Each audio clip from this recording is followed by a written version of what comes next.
मार्च 1930 में शुरुआत हुए पहले Swaraj movement the Dandi March. Indian Congress के कहने पर गांधी जी अपने हिसाब से सिविल डिसोबीडियंस मूवमेंट को शुरू कर सकते हैं, क्योंकि उस समय उनके अलावा इतना पॉपुलर कोई नहीं था। सॉल्ट मार्च को दांडी मार्च और सत्याग्रह भी कहा जाता है। इस मूवमेंट की शुरुआत इसलिए की गई थी कि जो सॉल्ट है वो समुद्र से इंडियंस खुद बना सके, क्योंकि उस वक्त जो सॉल्ट लॉ लगता था वह बहुत ज्यादा था। यह सॉल्ट मार्च पूरे 26 दिन चली। यह मार्च 240 मील लंबी थी, वह 24 दिन चली और हर दिन 10 मील चले थे गांधी जी और उनके साथ सब वॉलंटियर्स। यह लमसम 390 किलोमीटर होता है। सोचिए उस वक्त उन्होंने इस उम्र में एक दिन में 17 किलोमीटर चला, और यहाँ हम है जो पास की दुकान में जाने में भी हम गाड़ी लेकर जाते हैं। तो फ्रेंड्स, वीडियो स्टार्ट होने से पहले आप हमारे चैनल को सब्सक्राइब कर बेल आइकन को दबा दीजिएगा और इस वीडियो को पहले ही लाइक कर दीजिए। अब हम इसके बैकग्राउंड की बात करते हैं। दरअसल 1930 में कांग्रेस ने पूर्ण स्वराज को लागू करते हुए कहा कि अब हमें फुल इंडिपेंडेंस चाहिए, हमें कोई डोमिनेशन नहीं चाहिए। पूर्ण स्वराज डे 26 जनवरी से मनाया गया और कहा गया कि हम सिविल डिसोबीडियंस के थ्रू पूर्ण स्वराज को पाएंगे।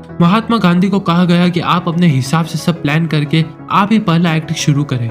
इसी के साथ गांधी जी ने सॉल्ट लॉ को तोड़कर सिविल डिसोबीडियंस मूवमेंट की शुरुआत की थी। जो इंडियन कांग्रेस थी उसमें काफी सारे लोग ऐसे भी थे कि छोटे से सॉल्ट लॉ को तोड़कर बड़े मूवमेंट की शुरुआत कैसे करेंगे। जो वाइसरॉय थे वहाँ के इरविन, उन्हें इसकी जानकारी मिली। उनको इससे कुछ फर्क नहीं पड़ा और ये सोचा कि इतने से सॉल्ट लॉ को तोड़कर वो क्या कर लेंगे, और वहाँ की सरकार को भी बिल्कुल फर्क नहीं पड़ा। सब लोगों का यह मानना था कि गांधी जी इतने छोटे लॉ को तोड़कर बड़े मूवमेंट की शुरुआत कर रहे हैं। पर गांधी जी की सोच बहुत दूर तक की थी कि नमक एक ऐसी चीज है जो गरीब से लेकर अमीर हर घर में रोजगार के तौर पर यूज किया जाता है, और इस पर लगने वाले टैक्स की वजह से बहुत सारे लोग इसे खरीद भी नहीं पाते थे। जब 1882 में सॉल्ट लॉ आया, उसके बाद से इंडियंस को सॉल्ट बनाने पर पूरी रोक लगा दी गई और उन्हें अब गवर्नमेंट से ही सॉल्ट खरीदना पड़ेगा। इस सॉल्ट लॉ की वजह से इनके टोटल टैक्स रेवेन्यू में से 8.2% टैक्स बस इस सॉल्ट की वजह से आता था। गांधी जी ने लॉर्ड इरविन को 2 मार्च 1930 में इसके बारे में बताया। 12 मार्च को फिर गांधी जी अपने लॉयल वॉलंटियर्स के साथ उन्होंने दांडी मार्च शुरू कर दिया, साबरमती से कोस्टल विलेज दांडी तक, जो कि 240 मील या 390 किलोमीटर दूर था।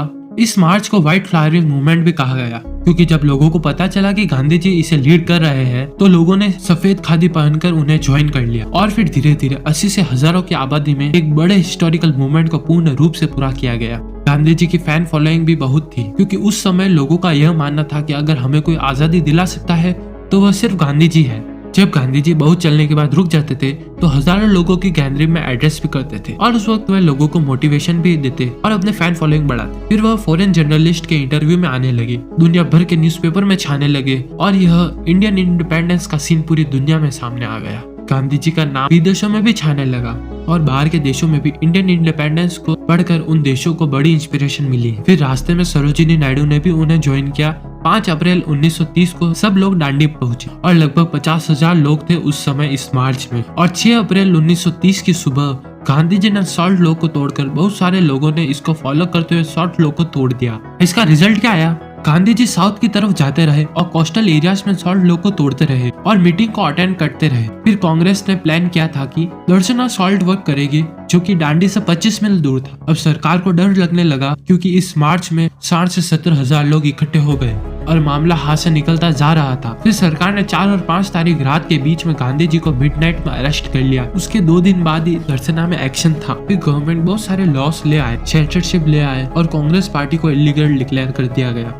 लेकिन अब मूवमेंट इतना आगे बढ़ चुका था, क्योंकि गांधी जी ऑलरेडी सबको डायरेक्शन दे चुके थे उनकी मीटिंग्स के द्वारा। गांधी जी का अरेस्ट होने के बाद भी लोग पूरे जोर शोर से इस प्रोटेस्ट को ज्वाइन कर रहे थे और उसे जारी रखा। हजारों औरतों ने भी इसको ज्वाइन किया और उन्हें विदेशी कपड़ों का बहिष्कार किया। दारू की दुकानों पर दारू बिकने पर रोक लगवा दी और हर जगह पर स्ट्राइक लग गई। फिर जो मार्च 21 मई 1930 को दर्शना सॉल्ट वर्क जो सरोजिनी नायडू के दायरे में किया जा रहा था, वहाँ पर पुलिस द्वारा लाठीचार्ज हुआ और लोगों को पूरी तरह से मारा, जिसमें से 2 जानें भी गई और बहुत से लोग घायल हो गए। और ब्रिटिशर्स की इन क्रूरताओं के बारे में विदेशी अखबारों में छपने लगा और ब्रिटिश पॉलिसी की पूरी दुनिया में बदनामी हुई और लोग उसका बहिष्कार करने लगे। नॉन वायलेंस मूवमेंट 80 लोगों से लाखों की तादाद तक पहुंच गया और एक बहुत बड़े विशाल का रूप ले लिया। पर बाकी सब तो ठीक। इसके खत्म होने के बाद ऐसा कुछ खास फर्क नहीं पड़ा लॉ में। दूसरी चीज यह थी कि मुस्लिम्स का पार्टिसिपेशन बहुत कम था इस सॉल्ट सत्याग्रह में। ऐसा क्यों था, यह जानने के लिए ऊपर आई बटन पर क्लिक करके या फिर एंड स्क्रीन में आपको वीडियो मिल जाएगी कि हिंदू और मुस्लिम्स एक दूसरे से इतने अलग कैसे हुए। तो फ्रेंड्स, आज की वीडियो में इतना ही। हमारे चैनल को सब्सक्राइब कर बेल आइकन को दबा दीजिएगा